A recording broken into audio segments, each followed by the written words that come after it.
Thank you for your kind introduction.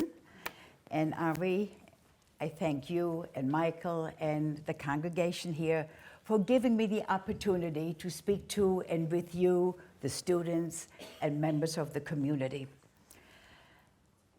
This evening, I'm here to share my story with you. It is my childhood experiences during World War II in the concentration camps. I will tell you about our liberation and how we finally started our lives anew in America. It is a story that Anne Frank might have told. It is also a story that conveys a message of perseverance, determination, faith, and above all, hope. Life in the early 1930s in Germany was very much for my family, as it is here for most of you today. Never did we think that the anti-Semitic incidents there would ever lead to very much. My father was in a successful shoe business in a small town. My parents, 2-year older brother, and I lived comfortably with my grandparents above the shoe store. Life for Jews was made increasingly more difficult. And in 1935, the Nuremberg Laws were formulated and enforced.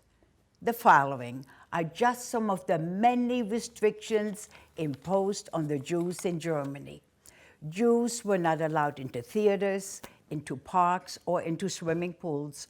All public schools were closed to Jewish children. Then there was an evening curfew for the Jews. Jews were only allowed to shop during specific hours of the day, and non-Jews were not allowed to shop in Jewish-owned stores. Non-Jews were just not allowed to associate with Jewish people. And then a big letter J for Jew was stamped on ID cards and on passports. These restrictions went on, and it was then that my parents decided to make arrangements to leave the country. My grandparents, who were in the late 70s and ill, refused to leave their home. They could not understand the urgency or the necessity of doing so. My grandparents passed away in 1938, just 11 days within each other. And soon thereafter, we received our necessary papers for our immigration to America. I was just 4 years old at that time. November 9th, 1938, Kristallnacht, or Crystal Night. It was the night of broken glass when the Nazis and their many followers smashed the windows and the storefronts of Jewish-owned stores, Jewish establishments, synagogues, shuls, Sifrei Torah, and books were burned and destroyed. This was the beginning of a massive pogrom against the Jews in Germany, a massive verbal and physical assault against all German Jews. In reality, this was the beginning of the Shoah. On November 12th, following Kristallnacht, the German government actually fined the Jewish population for the damage caused that night. These imposed taxes were used to rearm Germany. The night of Kristallnacht, my father was taken away from our home, and unbeknownst to my mother, was sent to concentration camp Buchenwald in Germany. All sorts of terrible stories were related to my mother, and we did not know if we would ever see my father again. He was released after 10 days, only because our papers were in order for our immigration to America. And to think that just a few years prior, he had been awarded the Iron Cross for his military service in the German army of World War I. We were forced to sell both our home and our business for a fraction of its worth. And soon thereafter, in January of 1939, we left for Holland, from where we were to sail to the United States. And for almost 9 months, while awaiting our quota number from the American State Department, my parents were assigned to take care of some 125 children. These young children had been sent by their parents from various parts of Europe to escape from the Nazis. In December of that year, 1939, we were deported to the detention camp of Westerbork in Holland to await our departure day to America. Camp Westerbork was constructed by the Dutch to accommodate Jews from various parts of Europe. In May of 1940, just 1 month before our planned departure date, the Germans invaded Holland and we were trapped. All of our belongings, which were about to be loaded on board ship, were burned and destroyed as the harbor of Rotterdam was bombed. Under Dutch control, Camp Westerbork was tolerable. My mother, father, brother, and I shared 2 small rooms. We all ate in a communal dining room, and at that time there was enough food for us so that we did not go hungry. Adults were assigned to various work duties. My father worked to repair shoes. My mother worked in the kitchen.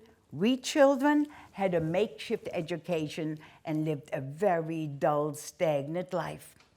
Several months later, when the Nazi SS took over the command of Westerbork, we became acquainted with the ever-present, terrifying 12-foot-high barbed wire. And as thousands of Jews were rounded up, many taken from their hiding places, as was Anne Frank and her family, Camp Westerbork became overcrowded. And it was at that time that we had to share our small quarters with another family. And then the dreadful transports to the concentration camps and extermination camps began. This started in early 1942. And from then on, almost every Tuesday morning, men, women, and little ones were marched to a nearby railroad platform from where they were transported. This area became known as Boulevard de Misère. It was an area of complete misery. In January of 1944, it was our turn to be shipped out. We children were actually glad for a change of environment. We were very naive, and we welcomed the move. We were allowed to take 1 knapsack each, and whatever we could stuff into it, we were permitted to take. When we approached the railroad platform and we saw the cattle cars in which we were to travel, our fears began to mount. Adults suspected, and they somehow knew what was in store for us. I remember that it was a bitter cold, pitch black, rainy night when we arrived in our destination, concentration camp Bergen-Belsen in Germany. We were pulled and dragged out of the cattle cars and greeted by the German guards who were shouting at us and threatening us with their rifles and with the most vicious attack dogs by their sides. I was a very frightened 9-year-old, and to this day, I still feel a certain sense of fear whenever I see a German shepherd. Bergen-Belsen was divided into various areas. It was sectioned off and surrounded by electrified barbed wire. Guards were always in strategically placed high guard towers, and in the evening, as soon as it would turn dark, the bright searchlights from above would constantly sweep the campgrounds. We were placed in a section that was known as the Sternlager, or the Star Camp, named so because we had to continue wearing that yellow star which had been issued to us back in Holland. Men were on one side of the camp and the women on the other. And this did make it possible at times for families to get a glimpse of one another. 600 of us, 600 of our people were crammed into each of the crude, wooden, heatless barracks, meant for 100 when originally built. There were triple-decker bunk beds with 2 people sharing each bunk. The German winters were bitter cold and very long. We were given only 1 thin blanket per bunk and a straw-filled mattress, and this bunk was our only living quarters, and that for 2 people. I was very lucky that I was able to share a bunk with my mother and that my brother was able to share a bunk with our father. But can you imagine 2 adults, 2 strangers, sharing a bunk under such horrendous conditions? A bunk that was no larger than the small cot bed that we're all so familiar with. I remember the first time seeing a wagon filled with what I thought was firewood for the one small oven that we had in our barrack. That oven, of course, was never used. I soon realized that what was in the wagon were dead, naked bodies thrown one on top of the other. Toilets and so-called washing facilities were at a great distance in the most primitive outhouses. Toilets were long wooden benches with holes cut into them, one next to the other. There was no privacy. There was no toilet paper. There was no soap and hardly ever any water with which to wash. And in the almost year and a half that we were in Bergen-Belsen, never once were we able to brush our teeth. There were no trees, no flowers, nor did we ever see a blade of grass. And whenever it rained, we had to slush through the mud, adding even more misery to our very dismal existence. Every morning, every single morning, without fail, we were ordered to line up on a huge field. It was called an Appellplatz, 5 in a row as we were counted. We would have to stand there until each and every one of us was accounted for, often from early morning till late at night, without food, without water, no matter what the weather, without protective clothing. Frostbite was common. We would treat our affected toes and fingers with the warmth of our own urine. Our diet consisted of a slice of bread a day, pat of butter, some hot watery soup with grizzly meats and turnips and potato peel. The bread was later cut back and given to us just once a week, and only if our so-called quarters were neat and in order. Our birthday present to one another was that little piece of bread that we had saved up from the previous week. My father, who was ritually observant and became even more so as time went on, refused to eat the so-called soup because it contained non-kosher meat. He would daven and later fill in secret whenever possible. Once a month, we were marched to an area to shower. And there, under the watchful eyes of the guards, we were ordered to undress. We had heard about exterminations and gas chambers in other areas of Europe, and we therefore were never sure when the faucets were turned on as to what would come out, water or gas. The Nazis did their utmost to break us physically, spiritually, and emotionally. Unfortunately, they did succeed with many of our people. It was not uncommon for people who were no longer responsible for their actions to attempt escape, even though they knew that the chance to succeed was next to impossible. But they also felt that they had nothing more to lose. The failure of their attempts were obvious when we saw their lifeless bodies hanging electrocuted against the barbed wire. Malnutrition, dysentery, and the loss of the will to go on is what destroyed body and mind. Death was an everyday occurrence. The dark, crowded quarters often caused us to trip and fall over the dead. Bodies could not be taken away fast enough. We as children saw things that no one, no matter what the age, should ever have to see. I know, of course, that you're all very aware of the Shoah and have family members who have shared their Shoah experiences with you. And you have seen movies and you've seen documentaries, but the constant foul odor, the filth, continuous horror, and fear surrounded by death is indescribable. There is no way that this can be put accurately into words or pictures. Our bodies, hair, and clothes were infested with lice. We learned that there was a distinct difference between head lice and clothes lice. Squashing them between my thumbnails became my primary pastime. Much of my time was taken up with make-believe games, and one game A game based on superstition became very important to me.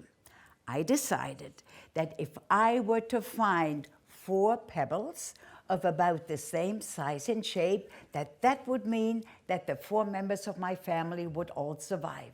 My mother, my father, my brother, and I. It was a torturous, painful, very difficult game to play. What if I couldn't find the 3rd or 4th pebble? Might that mean that 1 or 2 of my family members would not pull through? Nevertheless, this game gave me something to hold on to, some distant hope. After a number of months on our meager diets, our stomach shrunk so that the hunger was no longer painful. Teenagers and men suffered most from malnutrition and were the first to die. Those who lasted the longest were the women, and mothers in particular. It was their strong will to keep their children alive that kept them going. And my mother was one of those remarkable ladies. There is no doubt in my mind that it was my mother's inner strength and fortitude that finally saw us through. One day, my mother was able to smuggle some potatoes and some salt from the kitchen where she worked. Using an empty can as a pot and pieces from the wooden slats from our bunk as firewood, my mother somehow managed to cook some soup in secret. This was done on our bunk. I was on the bunk with her, trying to hide and shield what she was doing. Soup was simmering, just about finished, when the German guards entered our barrack for surprise inspection. In our rush to hide that setup, the boiling soup spilled on my leg. We had been taught self-discipline and self-control the hard way, for I knew for sure that if I had cried out, it would have cost us our lives. This happened in the spring of 1945. I was just 10 years old. The population in Camp Bergen-Belsen was dying off rapidly, but not nearly fast enough to satisfy the Nazis. Several weeks later, it was decided to send 3 trainloads of our people to Eastern Europe, towards the extermination camps and the gas chambers. My family was among the 2,500 on the last of these 3 trains. It was April of 1945. The Russian army was closing in from the northeast, and the British and the Americans from the west. Under normal conditions, this train ride from Bergen-Belsen to whatever area of Eastern Europe they're going to send us would have taken no more than 10 hours. But because the Germans tried to evade the Allies, we were en route for 2 long weeks without food, without water, without medical supplies, without sanitary facilities, no toilets. Whenever the train came to a stop, those who were able and those who were strong enough were permitted to get out and take a drink from a nearby stream or dig up roots to eat. My mother remembered taking some sort of a pot and collecting water from the locomotive. And who knows what else that pot was used for. The need for water at that time was almost more important than food because of the severe dehydration due to the dysentery and the high fever due to the typhus.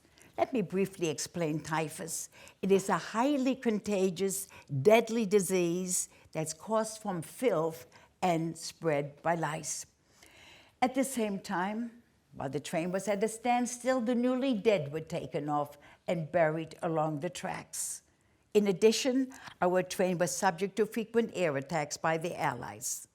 It is truly remarkable how any one of us was able to survive under such horrendous conditions. In fact, 500 of our people, that's 1 out of every 5, died en route or shortly thereafter. My burnt leg was severely infected, and it was impossible to keep the wound clean or lice-free.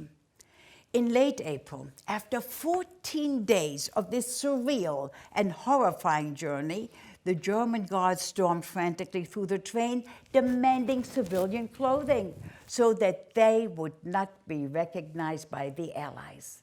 And we knew then that the war was coming to an end. It was the Russian army that liberated our train and led us to a nearby village, farm village in Eastern Europe. Most of the inhabitants had fled, and we took over their homes. Kitchens were stocked with ample food. It was rich and good, actually much too good for our starved bodies. We could not tolerate that unfamiliar nourishment. And at that time, at the age of 10 and a half, I weighed 16 kilos, and my mother weighed barely 30 kilos. The Russians, in their crude way, tried to help us the best that they could. I was brought to a nearby clinic for medical attention. My leg was in very bad condition, and I was close to losing it. Fortunately, it was decided to treat the wound, and I was very lucky that my leg responded to medication and it gradually healed. As I regained my strength, I also relearned to walk. And in the interim, our heads were shaved because that was the only way that we could rid ourselves of head lice. Although we were all weak, ill, and thoroughly exhausted, I vividly remember the spring of 1945. The weather was beautiful, sunny and bright. Trees and grass were lush and green. Flowers were in bloom. Birds were singing. It was a wonderful, exciting feeling to be free at long last. We were all ill with typhus, but my father had to die from it 6 weeks after our liberation.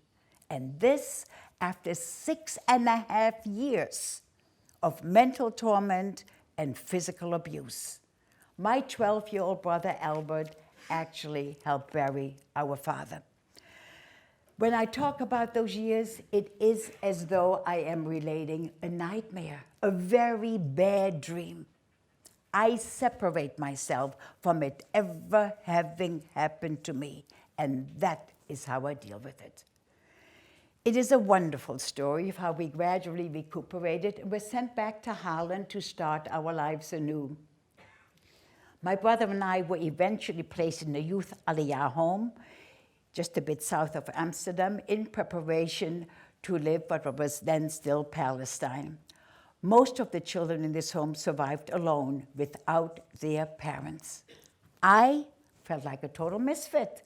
I needed to learn how to resettle into a normal society, had no training for that. Here I was by this time, 11 years old. I had never been in a store, had no idea what money was all about. I had almost no table manners. It was like learning to live all over again. It was in this home that we became reacquainted with life in its normal state. The meals served us were delicious and nourishing. And you can imagine that just about anything and everything tasted good to us. I vividly remember Friday night's dinner that started with the delicious fried flounder that Mrs. Birnbaum made for us all. I began my first formal education at that time at the age of 11 and a half. We were taught the secular subjects, reading, writing, arithmetic, in a Montessori school where we progressed at our own pace. The Dutch language in which we were taught was all new to us. We also received a thorough education in Hebrew and religious studies. The British, who were governing Palestine in the 1940s, had imposed a quota on the number of Jews permitted into the land, and they were intercepting many of the refugee ships and interning the survivors on the island of Cyprus. And in some cases, they actually turned the ships back to Europe. In 1947, just 1 year prior to Israel becoming a state, our illegal voyage from Holland to Palestine was planned, and danger once again loomed over us. And because parents at that time were not permitted to accompany their children, my mother made arrangements for a family of 3 to emigrate to the United States. And thanks to the Holland America line, we were able to use the tickets which had been purchased 10 years earlier. We arrived in Hoboken, New Jersey, April 23rd, 1948. By coincidence, exactly 3 years to the day of our liberation. It also was Erev Pesach. The Hayas, the Hebrew Immigration Aid Society, found a home for us in Peoria, Illinois. Never heard of Illinois, certainly not Peoria. And I know family Fredman is here who have families, or had families in Peoria. And my dear friend Margot is here, whose mother is a wonderful dear friend of ours from Peoria. And wonderful memories of that little town. And there in Peoria at the age of 13, I once again started life anew in a strange land and again learning a new language, my third new language in less than 3 years. First Dutch, then Hebrew, and now English. And because of my inability to speak English, I, at the age of 13, was placed in the 4th grade with 9-year-olds. Although both my brother and I worked long hours after school to help our mom pay bills, I nevertheless found time. I actually made time to take extra courses during the year, attend summer school, and by working very hard in my studies, I was able to be graduated from Peoria Central High School 5 years later at age 18, ranking 8th in a class of 267 students. It was 2 months after high school graduation that I was married to Nathaniel Lazan, who I had met at the age of 16 on Yom Kippur in Shul in Peoria. And we are so grateful to have celebrated our 60th wedding anniversary this past August. Nathaniel, give a wave if you stand back there.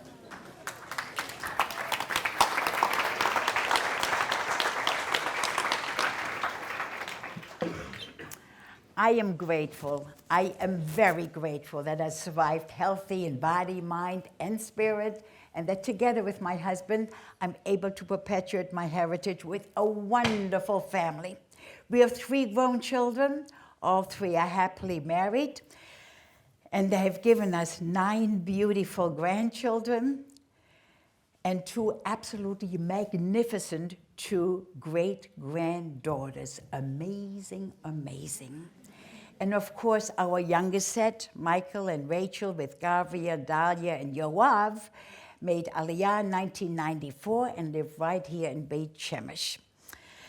And in March of 1996, my memoir, Four Perfect Pebbles, I don't have a book here, anyway, Four Perfect Pebbles, co-authored by Lila Pearl, was published by Green Willow, division of HarperCollins. It is now in its 26th printing in hardback, available in paperback by Avon and Scholastic Book Club, has been translated into German, into Dutch, and if you like, you may all read it in Japanese. Maybe there's someone here who can do just that. And we were notified, about a year ago, that Yad Vashem is translating it and publishing it in Hebrew. So we're very grateful for that. But above all, I am so grateful that the story is in book form so that it can be passed on to future generations. And I'm thrilled that a documentary has been made entitled Marion's Triumph, with the actress Deborah Messing as the narrator. It's been aired throughout the United States and here in Israel as well. On what do you have, a History Channel here? Yeah, and a History Channel. And we were told that this coming April for Yom HaShoah, it again will be airing in the United States and hopefully here as well. So you see that despite all the terrible things that happened to me as a child, my life today is full and rewarding. I have a very important favor to ask of each and every one of you in this Beit Knesset. Although I have spoken to upwards of 1 million students and adults over these past 25 years, it still has not become easy. However, I do realize the importance of sharing that period of our history with you, simply because in a few short years, we will not be here any longer to give a first-hand account. You, the students here this evening, it is your generation that is the last generation that will hear these stories firsthand. And I therefore ask you to please share my story or any of the Holocaust stories that you read and hear about. Share them with your friends, share them with your relatives, and someday share them with your children. And yes, even with your grandchildren. When we are not here any longer, it is you who will have to bear witness. As difficult as it is, the horror of the Shoah must be taught, must be studied, and kept alive. Only then can we guard it from ever happening again. This is the very yellow star that I was forced to wear. It says Jude, which in German means Jew. It was just another way to denigrate us, to isolate us, and to set us apart from the rest of society. This represents the Star of David, our beautiful Magen David. But the Nazis made it so very ugly. Each of us, each and every one of us must do everything in our power to prevent such hatred, such destruction, and such terror from reoccurring. And we can begin by having love, respect, and tolerance towards one another, regardless of the religious belief, regardless of the level of observance, regardless of the color of our skin or national origin. This respect towards one another must begin in our homes, around the kitchen table, the dining room table, wherever we gather as a family. We, the adults, must pass it on our places of business. You, the students, in your classrooms, in the halls of your schools, in the communities, the towns, the cities, and only if there is respect and tolerance towards one another in the countries can we expect to have peace in the world. We must begin with our children. Let us treat people as individuals. Let us look for similarities and respect the differences. Let us build bridges and reach out to one another. And we must be true to ourselves and not blindly follow a leader without thinking ahead and searching our hearts and our minds as to what the consequences might be. As I tell the students, it is not cool to follow just anyone's lead without first checking to see what his or her true intentions are. Please, please remember these messages. Share them with your friends who are unable to be here this evening. Share them, remember them, but above all, let us all live by them. We are all aware that 6 million of our people perished during the Shoah. Fully 1/3 of the entire pre-World War II Jewish population. Among them were 1.5 million children. We also need to remember that there were 5 million non-Jews who lost their lives.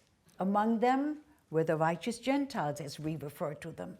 Very, very special people. Non-Jews who jeopardized their lives to save Jewish families. They would hide them in the attics. They would hide them in the basements. Farmers would hide them out in the barns. They were hidden in convents.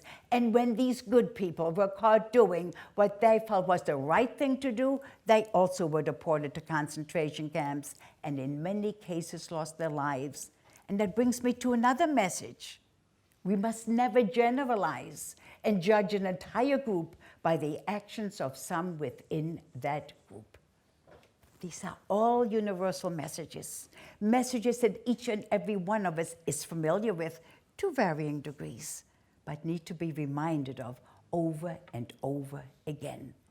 These messages are the lessons learned from that dark period of our history, and certainly apply to today's world situation, and definitely to our own individual lives. By listening, I hope that our young people prevent our past from becoming their future. I now would like to share something with you about my mother. This was my mother on her 104th birthday. Yep, there's certainly something to admire. Amazing, amazing lady, beautiful inside and out. And took one medication for high blood pressure. I decided long ago that Tylenol was not a medication. Amazing lady. When we would be home, and home for just 1 minute. I got to put Mom someplace. 1 minute. Okay. Right here. Excuse me. Can you see her? Yeah, right? Pretty good. When we would be home, and home for us is the South Shore of Long Island in New York. Mom lived in Far Rockaway. Some of you are familiar with Far Rockaway, I'm sure. Only 20 minutes from us. She lived in her own apartment. Amazing. And when we would be home, we'd see her all the time. And when we would travel, and oh my goodness, do we travel. October, November, we were in Ohio and in Illinois and in Kentucky and in Missouri. When we go back, Motzei Shabbat, a week later, we'll be in Baton Rouge, Louisiana. So we schlep a lot. And when we traveled, we used to speak to my mom several times a day. And that reminds me, you, the young people here this evening, you too need to check in with your moms and your dads. Always tell them where you're going and be sure you tell them when you'll be back. They need to know that, and you guys owe it to them, right? Right. My brother deals with this altogether differently than I do. He will not talk about it as freely as you heard it from me this evening. Lives in California, is happily married, but by choice will not bring children into this world. Has a very difficult time with organized religion, including ours. All of that makes me very sad. But I do not fault Albert. We have to remember that he is 2 years older than I am. He was with my father in the men's section, and I'm convinced that he saw and experienced things that I did not. Hashem puts us on this earth and gives us a beautiful mind. It is this mind that allows us to choose right from wrong, good from evil. We are capable of making choices. Therefore, men did this to one another. But did he have to make it so bitterly cold when we were standing out there on the Pell all day? I have a direct line.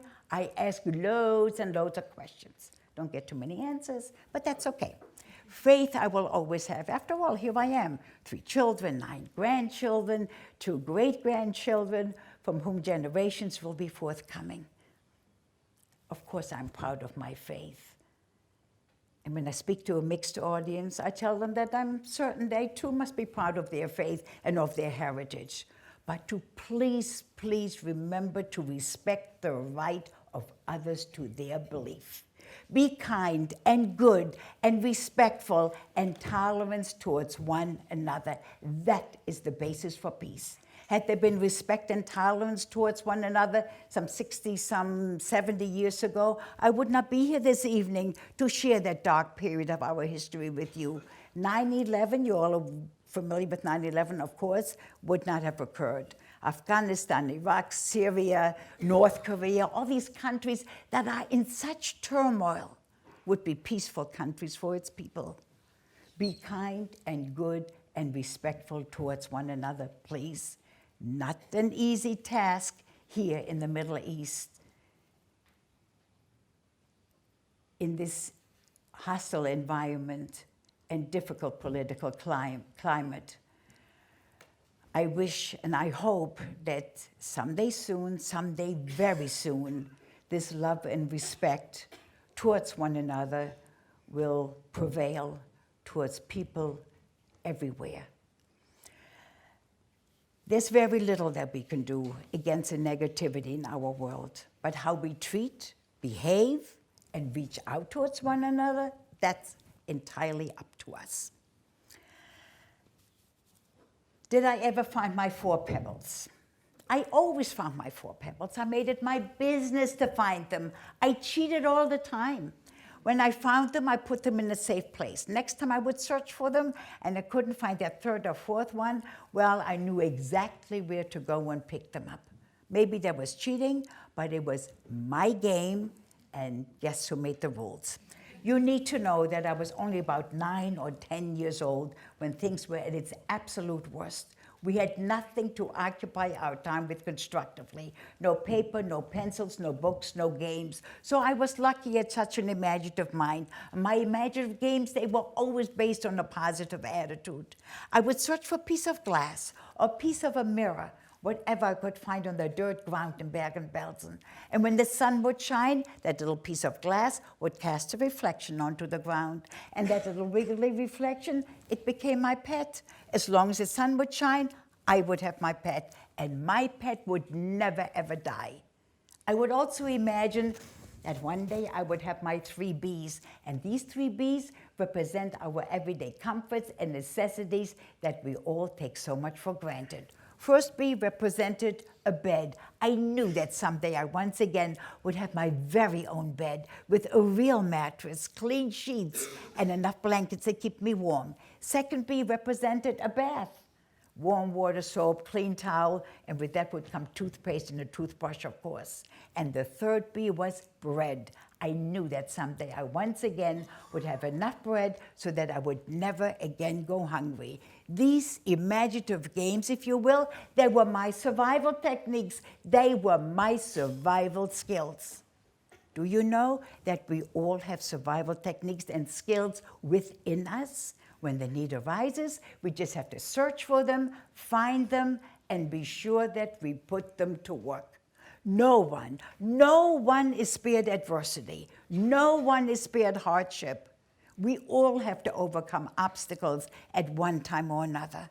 But with perseverance, with determination, with faith, and above all hope, one can overcome just about anything and everything. Above all, don't ever, ever give up hope. It is not so much what happens to a person, it is how we deal with the situation that makes the difference. The fact that you're all here this evening is an indication that you're all concerned and involved individuals. You didn't have to be here. The school that I spoke at yesterday in Ma'ale Adumim had no choice but to be there. But the fact that you are here is very special, especially to me. And with that in mind, I would like to share the following quote with you, a quote by the British statesman and philosopher Edmund Burke. "The only thing necessary for evil to triumph is for good people to do nothing." Please, please stay involved. And we have our dear niece Rebecca here this evening about staying involved. Rebecca is a lone soldier from Canada. And Rebecca, we are so proud of you. Thank you for being here.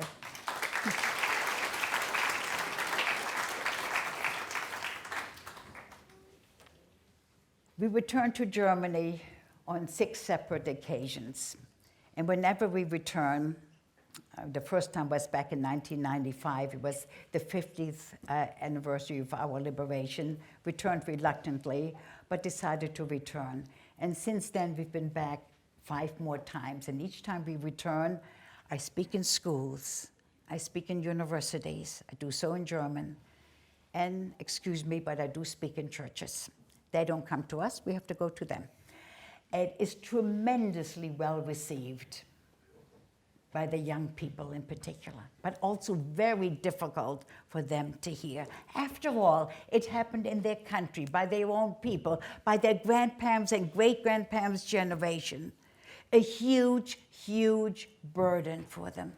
And unfortunately, it will be their burden for generations to come. The last time we returned was just about 3 years ago. Why? Because a brand new public high school in my former hometown was named in my honor.